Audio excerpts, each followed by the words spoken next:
Travelers following the outbreak of the Ebola virus in the West African sub-region. Though Ghana is yet to record a case, health authorities say they have stepped up surveillance, especially at the borders, to ensure the country remains Ebola-free. But Nia Krofi Smatabi, who just returned from the Ghana-Togo border, reports due to infrastructure constraints, some travelers are finding ingenious ways of avoiding the health officers, in the process giving the border officials a rough time. The border town of Aplau in the Volta region is one of the busiest entry points into the country. Of course, because of the close affinity in language and the people on both sides of the border, movement here is very brisk, as well as business. Since the spread of the Ebola virus across boundaries in West Africa, concerns have been raised about cross-border movements. So we are here in Aplau to find out exactly how port authorities are dealing with the situation, and if at all they have recorded any incidents here in Aplau. Although there is general concern about the spread of the deadly Ebola virus disease, life at the Aplau border is what you'd see any day. Human and vehicular traffic appears normal, but the routine checks for travelers is not limited to what happens in the office of the Immigration Service alone. Our function is such that you have to receive the person. So the people will come to you, and then they will give you their documents. You have to observe, check the document, and then do what is necessary before the person moves on. But like I was telling you, since the port health sensitized this, we are to look at the physical appearance of the person. If we observe that probably the person is not so well, we can alert them for them to do their screening properly. Port health officials, on the other hand, are having a hard time fully executing their job of checking travelers.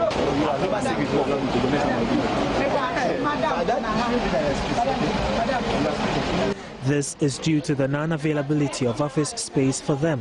For now, they are using this makeshift station for their duties. Assistant Chief Public Health Officer Raphael Malfo, who leads the health team, says the unit is doing its best under the circumstance. We have the capacity to do the work. Our only challenge is sometimes office accommodation, and it cuts across. When you go any of the entry points, you see that most of the challenges that we have are office accommodation. Look, I ran here up to Accra border, but look at my office. We are supposed to put gadgets down, computers and everything, get our PPEs ready, get our first aid ready. We don't have office accommodation, and it must be provided. The Customs Division of the GRA has donated an office space to be used as a vaccination center for travelers. That aside, the port health officials have taken delivery of their first consignment of personal protection equipment, which will be used if a case is detected. Raphael Malfo explains, although 3 travelers turned up sick, it was in no way related to the Ebola outbreak. So far, I'll say absolutely no. Just last week, the only conditions we had were 3 stomach pain, 1 and 2 malaria cases. When we get it like this, we quickly refer them to the hospital where they are treated. Some travelers and traders Joy News spoke to had little or no knowledge about the disease. What I know, it was a very dangerous sickness. I know, but I learned that it's not yet in Ghana.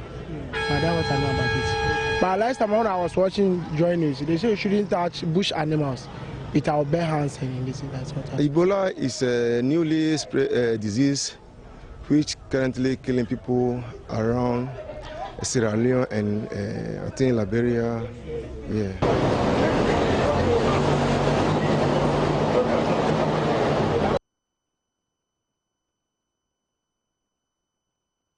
The Ministry of Transport has gone into an agreement with consulting firm PricewaterhouseCoopers to settle on a transactional advisor for the development of the Accra Inland Port and Eastern Railway projects.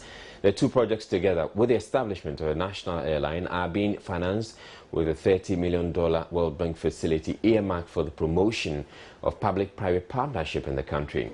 Minister for Transport, Jiffa Tivo, says a transaction advisor will conduct feasibility studies to attract investors. The International Development Association Public-Private Partnership Project is to build the capacity of government to assess the viability of projects that they are interested in pursuing following the PPP route. Ghana in December 2012 was granted a $30 million facility to support potential PPP projects through the hiring of transaction advisors. At the signing of the agreement in Accra, Minister for Transport Jifa Ativo said most PPP potential projects are at early stages of procuring transaction advisory services. The Accra Inland Port and the Eastern Railway Line and the establishment of a national carrier.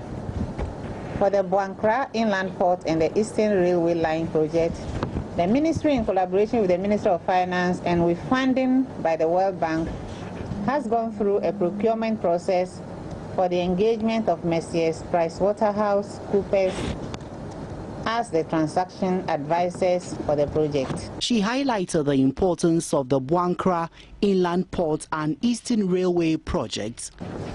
The Accra Inland Port and the Eastern Rail Line project is an important multimodal transport infrastructure development which, when completed, would improve the rail link between Tema and Kumasi and also enhance the operational efficiency of both the Tema and Takoradi ports. This would facilitate trade as it would bring import and export services closer to the doorsteps of shippers in the northern half of Ghana, as well as the landlocked countries including Mali, Niger, and Burkina Faso. Senior country partner for the PricewaterhouseCoopers, Felix Addo, highlighted activities that will go into the feasibility studies on both projects. Things like environmental analysis, market studies, to be technical feasibility, financial studies, bankability of the project, and all that. Okay. Now, once that is done, we get various approvals from what we call the PPP committee, as laid down in the PPP policy framework. Okay, then we go through the procurement process. Okay, we come out with an international tender, invite people all across the world. That's folks who are players in this particular area. That's railways and inland ports.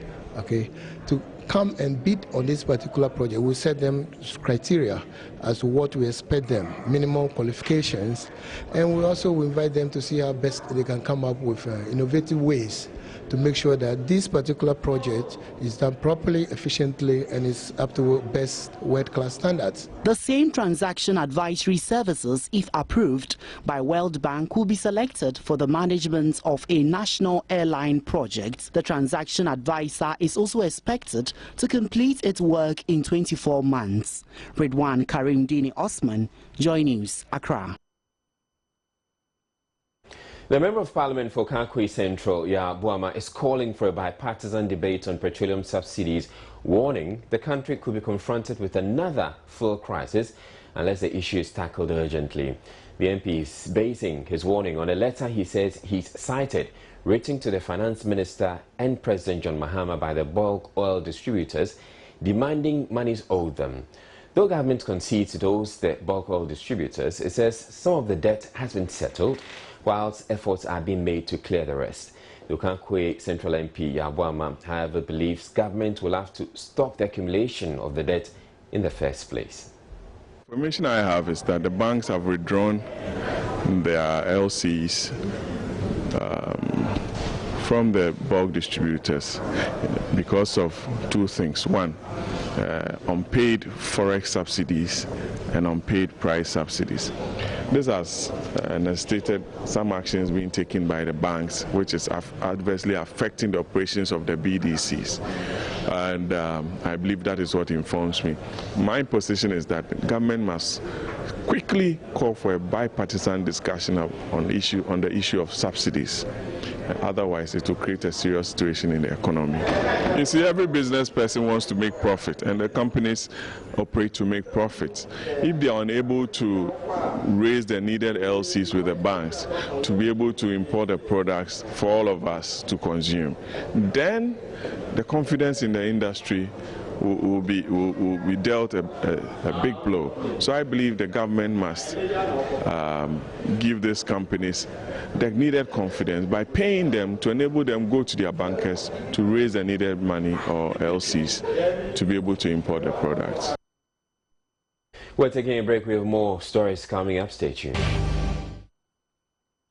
Now, reports reaching Joy News say about 472 houses have been flooded in the Jomoro district of the Western region, displacing more than 5,000 people in 10 communities. This was as a result of torrential rains that lasted almost 5 days. A number of schools have also been closed as a result.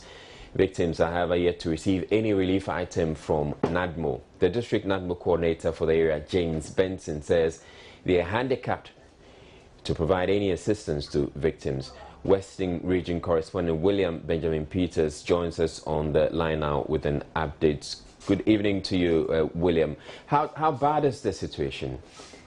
Israel, we are talking about people having to access their various homes by means of a canoe. About 10 communities, which includes Ifaso, Eku, Half Asni, and other areas, have totally been submerged in the flood. And we are talking about 5,295 persons totally displaced. As I speak to you now, most of these people are now lodging with their family members, and others have also rented apartments where they are lodging. And unfortunately, some people have taken undue advantage of the situation, and they are now charging exorbitant prices for these single rooms.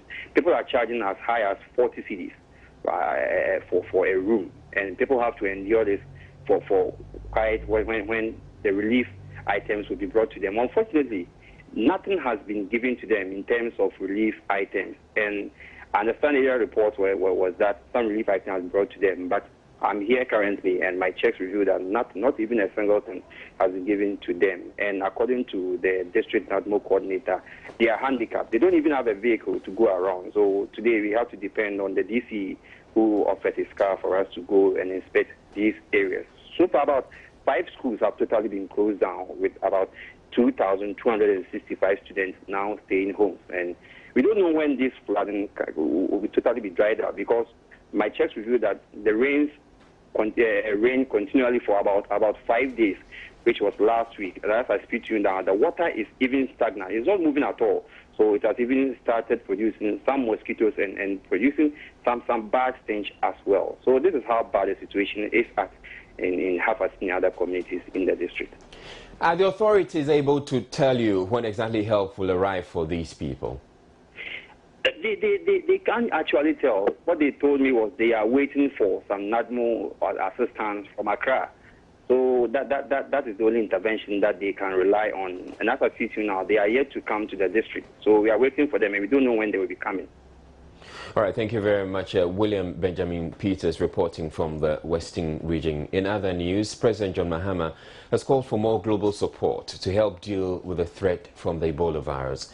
Opening the 45th ordinary session of ECOWAS Authority of Heads of State and Government here in Accra, the ECOWAS chairman added more work needs to be done to ensure security in member states, especially with a threat from insurgency. Give to Ando Apia was at the meeting and our reports. The meeting of the heads of state is quite timely, considering the issues at stake, namely the threat from Ebola, the security situation in member states, and to a lesser degree, regional integration. And so for the second time in 3 months, the leaders filed into the Movenpick Ambassador Hotel venue, where they had met at the end of May to discuss Boko Haram and other matters. Chairman of the ECOWAS Commission, Desiree Kadre Ouedraogo, lamented activities of terrorists in the sub-region, especially in Nigeria. Expressing condolences to families there, he called for renewed support against extremists, especially Boko Haram. Our heartfelt condolences go to the families of the victims of the terrorism perpetrated with the recent bomb blast in Abuja and the attacks in the Chibok area. I reaffirm ECOWAS' continued commitment to support the government of the Federal Republic of Nigeria in its fight against the terrorism of Boko Haram. He was also particular about the violence-free conduct of upcoming elections in member states in 2015. Representative of the UN Secretary General for Africa, Said Djinnit, noted despite efforts by ECOWAS leaders to improve the lives of citizens in their respective countries, socio-economic issues remain outstanding. I commend the ECOWAS region for its continued good economic performance and its focus on furthering regional economic and monetary integration. Despite these efforts, the challenges remain daunting in terms of meeting the demands of the populations and in particular in addressing youth unemployment and ensuring the full participation of women in economic and political processes. Other speakers added their voices to calls for regional integration. The ECOWAS chair, President Mahama's speech, was also interspersed with issues of security and intra-regional relations, but focused more on the many lives being lost to Ebola in the sub-region. I wish to express our deep concern about the unprecedented outbreak of Ebola in 3 member states of our community. Experts have stated that in less than 6 months, the disease has claimed the lives of almost 500 people. While commending the World Health Organization, Doctors Without Borders, and other relevant international organizations, as well as our own health practitioners for the efforts they have made to try to contain the spread of the disease, I wish to call for the contribution of urgently needed resources to speed up the containment effort.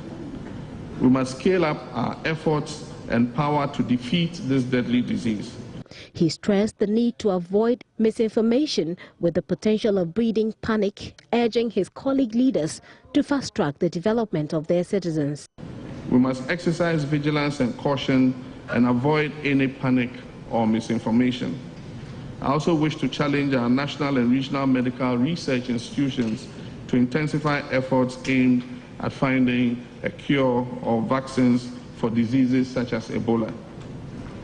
Excellencies, ladies and gentlemen, our West African sub-region holds great potential for the more than 300 million people who live in it. Their hopes and aspirations can get a boost from the crucial discussions and decisions that we are about to undertake here today. They look up to us to help them realize their dreams.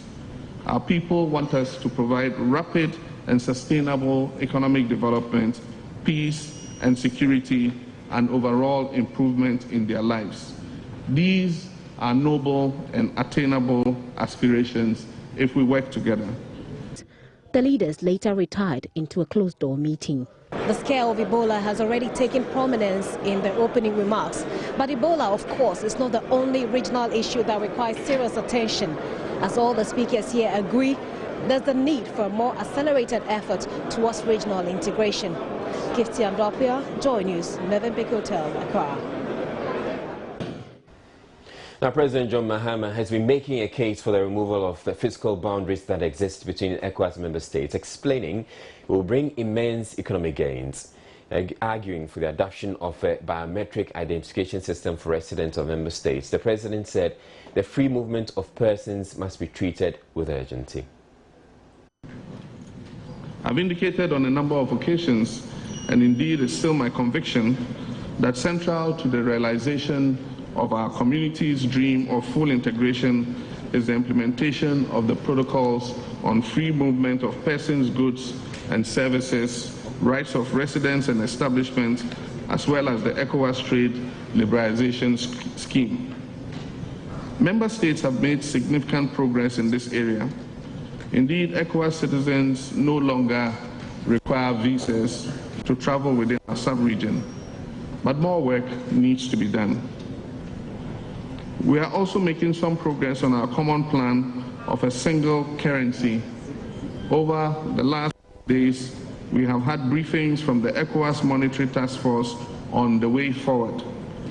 We're also making progress on the implementation of the ECOWAS Common External Tariff, which is expected to come into force from 1st January 2015. I wish, therefore, to take this opportunity to urge the ECOWAS Commission and member states to ensure that all ECOWAS citizens, especially importers, are well informed to become strong stakeholders and advocates in the implementation of the common external tariff.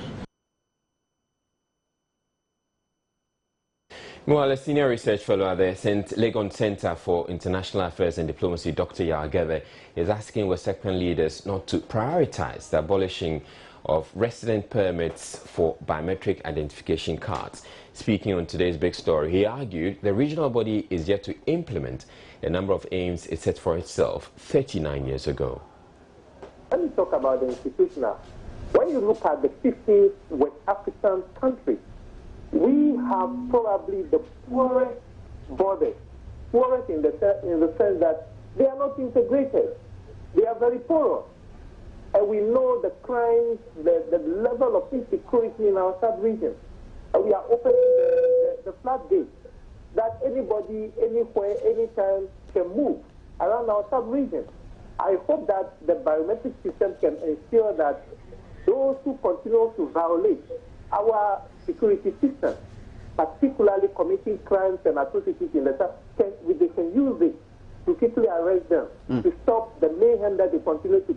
You see, we want to pursue trade relations, closer trade relations, promote market integration and what have you, fine. But how many people, if you look at the population of our sub-region, we're talking about 300 million plus people. But how many segments of this population actually undergo trade?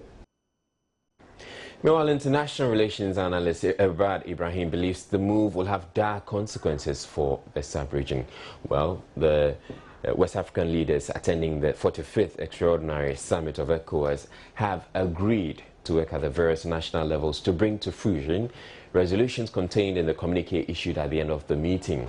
The issuance of biometric identity cards for citizens of member countries, which has been adopted by the leaders, will, however, not be implemented immediately, as there are some pending security issues that need to be sorted out before an eventual rollout. On the security situation in Mali, the regional heads are expected to make a request to the UN and AU to make available to them proceeds from the trust fund to pay arrears owed troops. Nigeria has meanwhile pledged about $3 million towards the fight against the spread of Ebola in the sub-region. The session ended Thursday ahead of its planned closing on Friday. Summit commends the contribution of the Federal Republic of Nigeria of $3,500,000 US, broken down as follows: $1 million US for the Republic of Guinea, $500,000 for the Republic of Liberia, $500,000 for the Republic of Sierra Leone, $500,000 for the West African Health Organization, and $1 million to the ECOWAS pool fund for the fight against Ebola.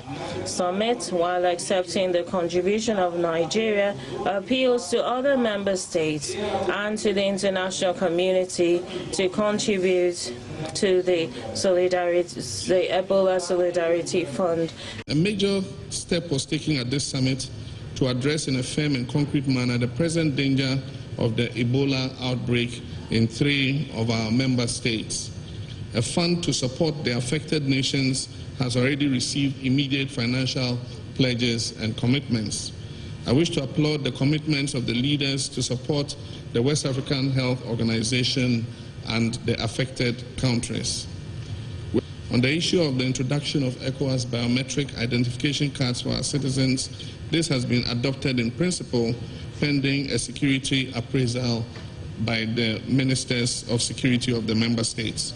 I wish, therefore, to urge all of us to take the necessary steps at the national level for the implementation of these decisions to the benefit of our people. On this happy note, I hereby declare the 45th ordinary session of the Authority of ECOWAS Heads of State and Government officially closed.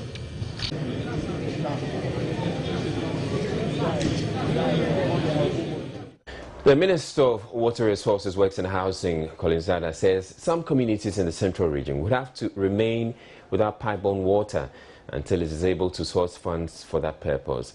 The Minister was addressing Parliament on the lack of pipe-borne water in some communities.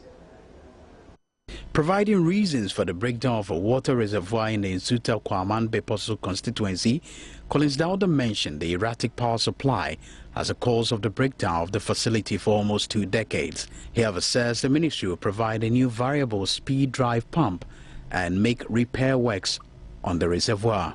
The overhead reservoir may not be necessary in terms of regulating demand and supply of water.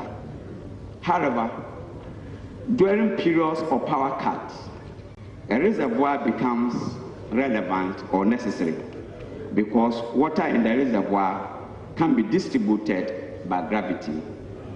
In this regard, the ministry will take steps to repair the reservoir at Nsuta to serve as a storage tank. Speaking on the communities in the central region which await water supply, Collins Dowder says their concerns will be addressed in next year's budget. The Member of Parliament for Wutu Senya East, Mavis Kumsen, was however dissatisfied with the minister's response. The former administration, that's NPP government, built up a water reservoir so that water from Penyako and Weja could be sent there and then it will be supplied in all these communities. Now that there is no money in your ministry and already the reservoir is built, what are you doing to help these people out of their situation? Thank you. The House deliberated over a custom bill which seeks to regularize activities at the port. The bill remains at its consideration stage. Jonathan Asare's report for Joy News. Though outlawed in Ghana, the use of motorcycles to shuttle commuters around remains quite popular here in Accra. Apart from the occasional harassment from the police, Okada operators, as they are known, have largely gone about their business unhindered. By considering the speed and convenience it affords and the many patrons eager to hitch a ride, will the police ever win this tug of war? The emergence of several motorbike dealerships along the Nsawam Road at Aveno attests to the growing popularity of the two-wheelers as a mode of transport. The dealers in the bikes, mainly from China, say business has for a while been good until things took a nosedive in recent months due to the general economic situation. Oh,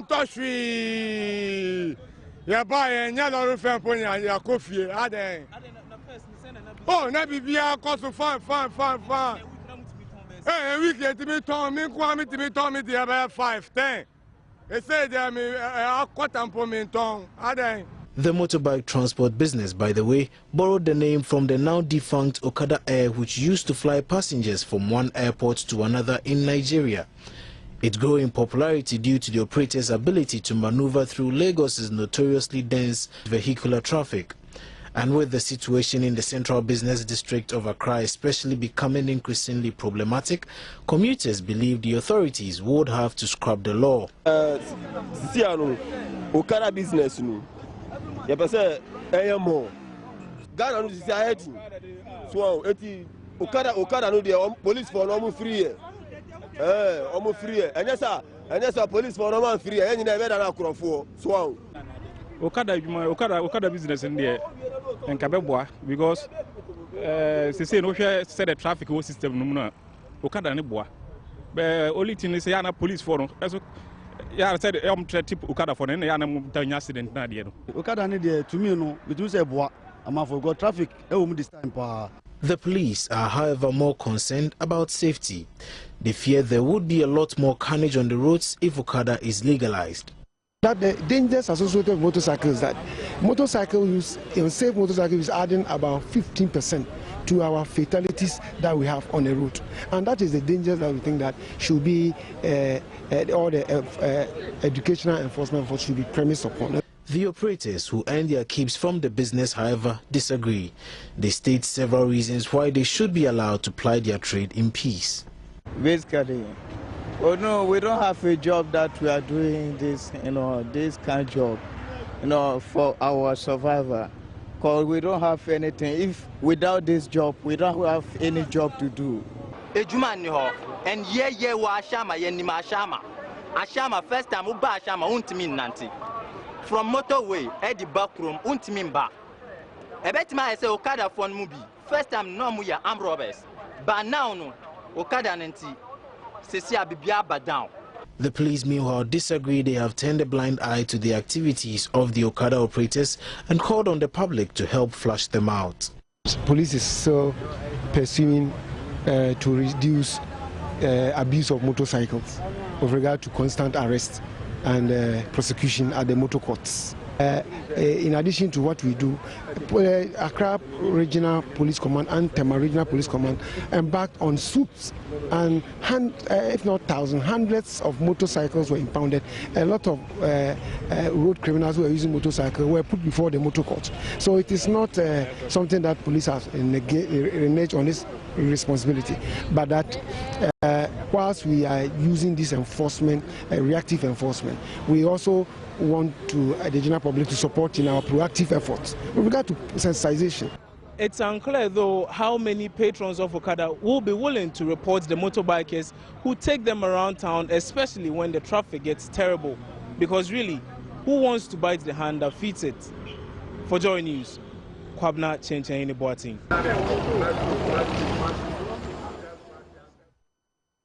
Up next, we bring you sports.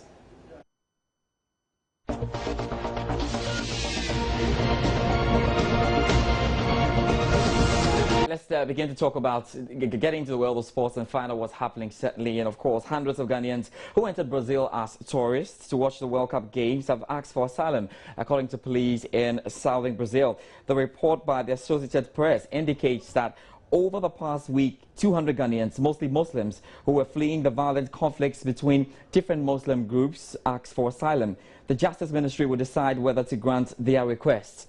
Reports further reveal close to 150 of these Ghanaians have left Caxias do Sul for Santa Catarina, where they are likely to find employment. These fans entered Brazil legally to watch their country's team play in Natal, Fortaleza and Brasilia.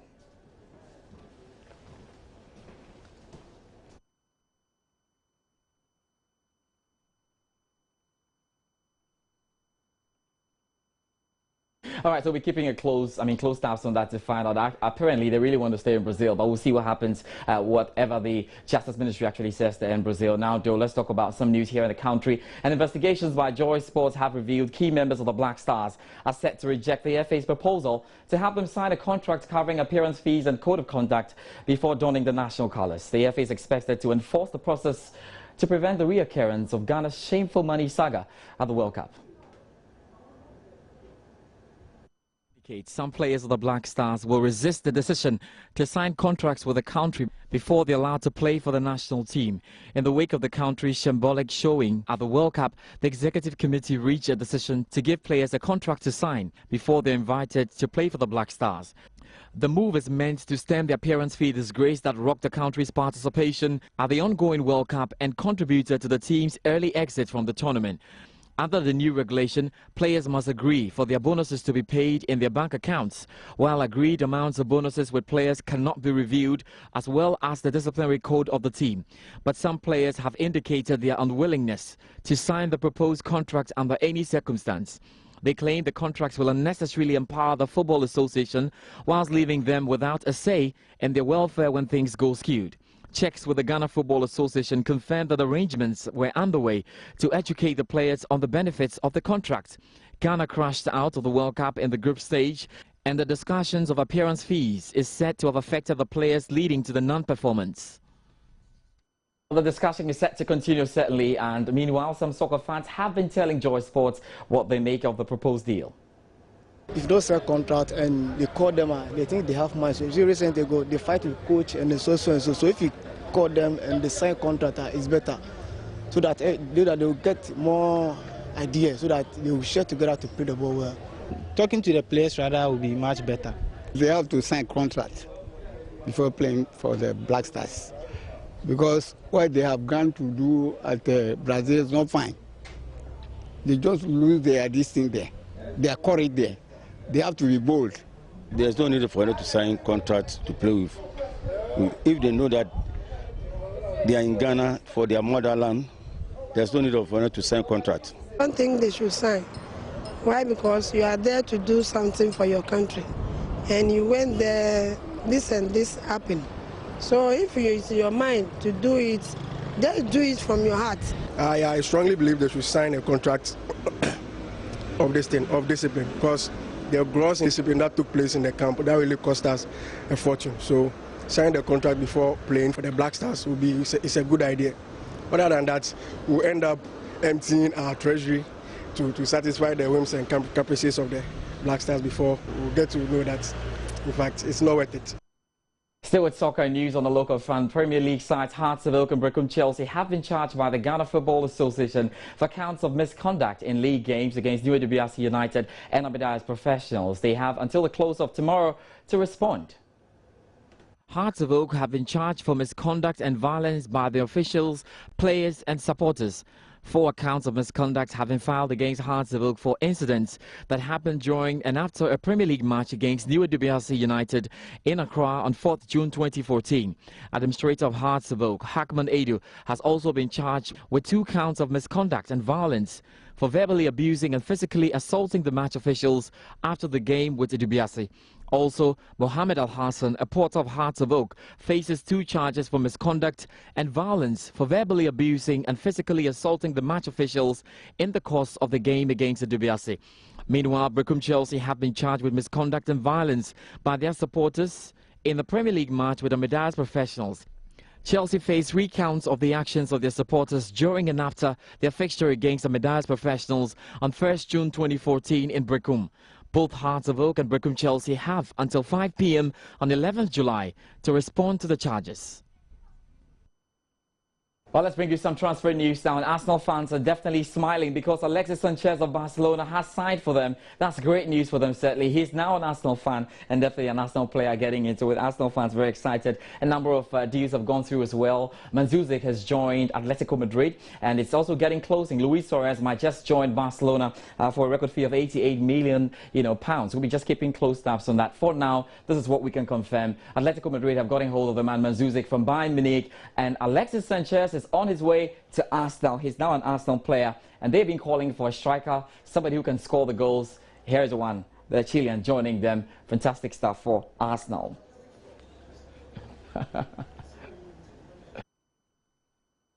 There's one thing behind the players, there's another thing when the players have to give you what they want. We'll be keeping close tabs on that. That'll be all for sports tonight. I'm George Addy Jr. There's more. Business is up next.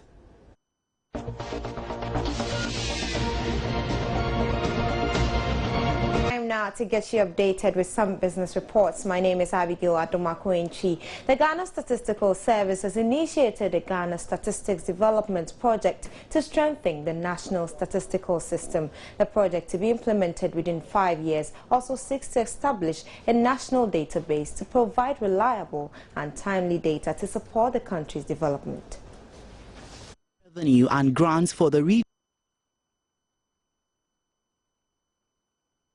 The Ghana Statistics Development Project is the framework for the development of statistics in Ghana and will be implemented by 10 ministries, departments and agencies. The project, according to the Ghana Statistical Service, will equip statistical units and improve data production and dissemination. We need to provide the needed resources to these institutions to ensure that they are able to implement their responsibilities.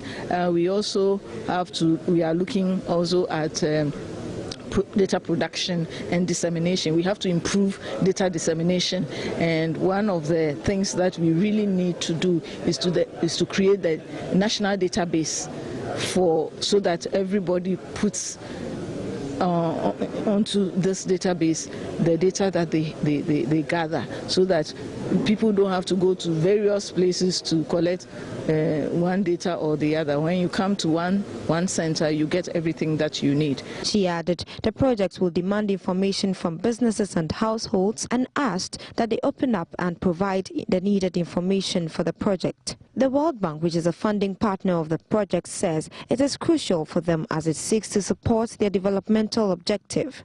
We at the World Bank were guided by 3 key considerations. First, we recognize that strong and efficient national statistical systems do seriously promote good decision-making and monitoring of progress in countries. Good statistical capacity supports better monitoring of poverty reductions programs and support measuring progress, including towards the MDGs. And third, an efficient statistical system with reliable data supports the effective management for development results. Board Chair of the Statistical Service, Dr. Osei Asare, while lauding the initiative, pledged to ensure the project is successfully implemented. The project will also be supported by government through the $10 million grant from the Statistics for Results Facility Catalytic Fund and a $30 million credit from the International Development Association, IDA. The total stock of public debt increased to 58.4 billion Ghana cedis at the end of March 2014 from 52.1 billion at the end of December 2013. The debt stock has been on the rise in recent times, and for the governor of the Bank of Ghana, Dr. Henry Kofi Wampa, the fiscal consolidation that comes with more tax payments and removal of some subsidies paid by government is the surest way to reduce the increase in debt. Total revenue and grants for the review period came to 9 billion Ghana cedis, below the 9.5 billion cedis target according to the Bank of Ghana. Total tax revenue also amounted to 7.1 billion Ghana cedis, lower than the estimated 7.3 billion Ghana cedis. Government expenditures stood at 13.1 billion Ghana cedis, also lower than the estimated 13.6 billion Ghana cedis for the period. These fiscal developments resulted in a deficit of 4.12 billion Ghana cedis, almost at par with the estimated 4.1 billion Ghana cedis for the period. Both domestic and external public debts at the end of March was a significant 55.4% of GDP. The fiscal consolidation is important. That's the only way you can reduce the debt, if the fiscal deficit goes down. But unfortunately, when we talk about measures that will bring about that fiscal consolidation, we also don't want to implement them. The VAT on financial services, we complain, is now out. Subsidies. Subsidies is a major source of government slippage, okay, and government deficit. We don't want that to be implemented. Wages, we want 20% increase in salaries and so on. These are all issues that would aggravate the situation. For the central bank, a rise in public debt could only be cut by deficit reduction. Even when you want the revenues, people don't want to pay taxes, they circumvent the laws and so on. And I think that we as a nation, we need to look at all those issues. How do we bring down the deficit? Because it is only the reduction in the deficit that can do that. Well, yes, you can have a draconian thing and say that we are rejecting this, but that will only create arrears. You will not do away with the deficit. You have the deficit, cash basis you will be performing, but commitment basis, the deficit will still be growing. And one day, people will demonstrate and want their monies. Meanwhile, the bank attributed the underperformance of government revenues during the first 5 months of the year partly to low import volumes, declines in international gold prices, and let's do some SME story now. Ghanaian SMEs are missing out on big business opportunities because of a widening information and communication gap between them and multinational corporations. This is especially evident during the bidding process.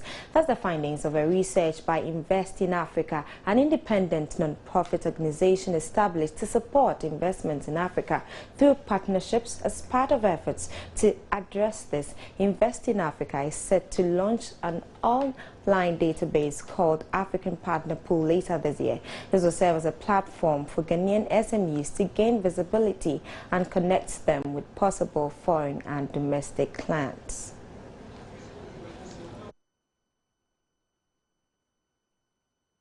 And that does it for business. I'm Abigail Adumakwenchi. There's more news. Do stay.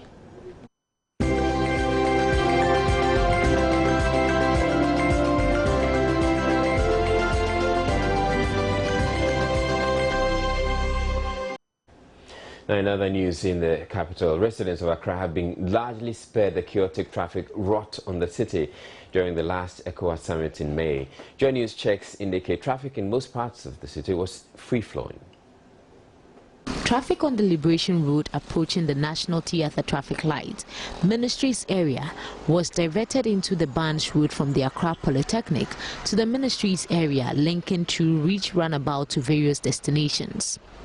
Traffic on the Independent Avenue between AU Circle and Novotel was also merged into a single carriageway in both directions. The Independence Avenue from Association Traffic Intersection to Movenpick Hotel, where ECOWAS Summit is taking place, has also been converted into a one-way and segregated to allow smooth passage of VVIP convoys.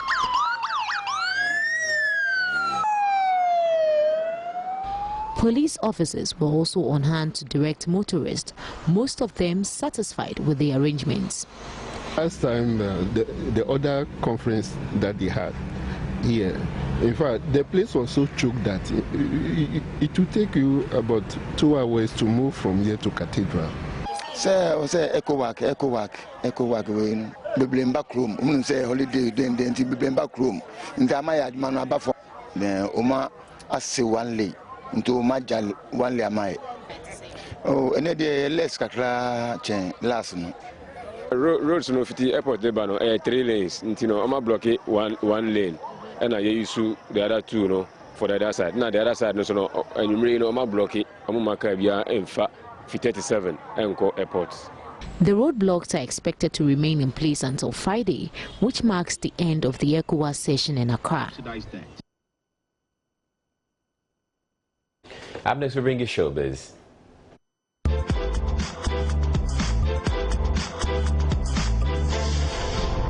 Showbiz is brought to you by... The edition of the Joy FM Beauty and Bridal Fair has opened in Accra. The 4-day event at the Accra International Conference Center has over 50 exhibitors showcasing everything needed for a wedding, from planning to execution. The Joy FM Beauty and Bridal Fair has over the years grown to become the most trusted one-stop shop for many prospective couples. As has been the norm over the years, an official couple exchange vows on behalf of the patrons, exhibitors and organizers. With all of your heart and in all honesty, to make the Joy FM Beauty and Bridal Fair your one-stop shop.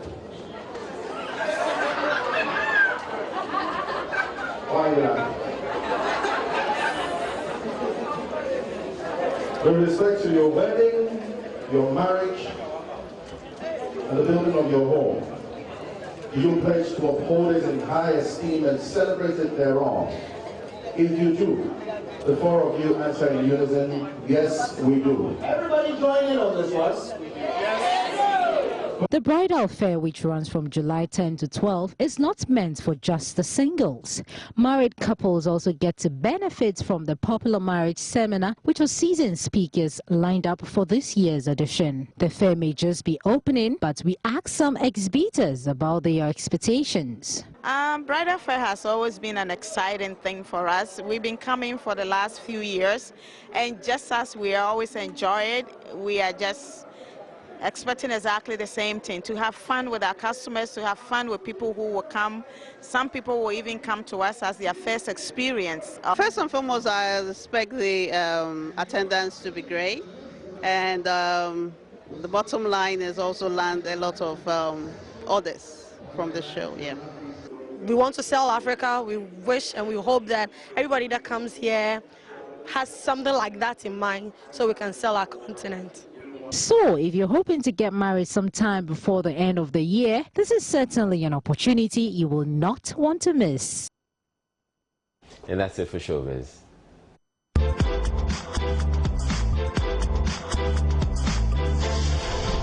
Showbiz was